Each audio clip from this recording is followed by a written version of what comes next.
समाज में बहू व बेटियों के पास कैमरा वाला मोबाइल नहीं रहेगा। ডিজিটাল যুগে যেখানে স্মার্টফোন নারী ও কিশোরীদের শিক্ষা, নিরাপত্তা এবং যোগাযোগের গুরুত্বপূর্ণ মাধ্যম, সেখানে ভারতের একটি সিদ্ধান্ত নতুন করে প্রশ্ন তুলেছে নারীর স্বাধীনতা ও মৌলিক অধিকারের বিষয়ে। बिना कैमरा वाला जिससे बातचीत हो सके वह रख सकती है। ভারতের রাজস্থানের জালোর জেলার 15টি গ্রামে নারী ও কিশোরীদের জন্য ক্যামেরাযুক্ত মোবাইল ফোন নিষিদ্ধ করার সিদ্ধান্ত নিয়েছে স্থানীয় পঞ্চায়েত। আগামী 26 জানুয়ারি থেকে এই সিদ্ধান্ত কার্যকর হবে বলে জানা গেছে। এ সভার সভাপতিত্ব করেছেন 14 পট্টি সম্প্রদায়ের সভাপতি সুজন রাম চৌধুরী।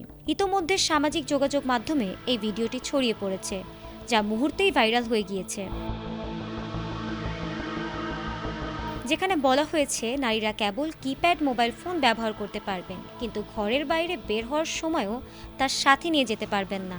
তবে স্কুল পড়ুয়া মেয়েরা পড়াশোনার প্রয়োজনে ঘরের ভেতরে স্মার্টফোন ব্যবহার করতে পারবেন বলে জানিয়েছেন। এবং এ বিষয়ে তাদের যুক্তি, স্মার্টফোন ব্যবহারের কারণে শিশু ও কিশোরীদের মধ্যে মোবাইল আসক্তি বাড়ছে। এতে পড়াশোনার মনোযোগ কমে যাচ্ছে এবং চোখসহ স্বাস্থ্যের ওপর নেতিবাচক প্রভাব পড়ছে। তাই এ বিষয়ে এত কঠোর সিদ্ধান্ত নেওয়া হয়েছে বলে জানিয়েছেন তারা। তবে এই সিদ্ধান্ত ঘিরে শুরু হয়েছে তীব্র সমালোচনা। নারী অধিকার সংগঠন ও মানবাধিকার কর্মীরা বলেছেন, এটি সরাসরি নারীর স্বাধীনতা ও ব্যক্তিগত অধিকারে হস্তক্ষেপ। তাদের মতে মোবাইল ফোনের অপব্যবহার ঠেকাতে সচেতনতা ও নিয়ন্ত্রণ প্রয়োজন, নিষেধাজ্ঞা নয়।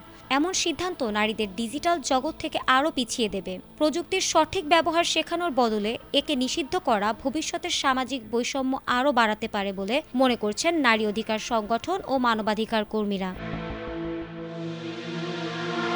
ডিজিটাল ভারতের স্বপ্নের মাঝেই তাই রাজস্থানের এই গ্রামগুলো যেন প্রশ্ন ছুড়ে দিচ্ছে, উন্নয়ন কি সবার জন্য সমান, নাকি কারো জন্য এখনও নিষিদ্ধ? ফারহানা হক, এটিএন বাংলা।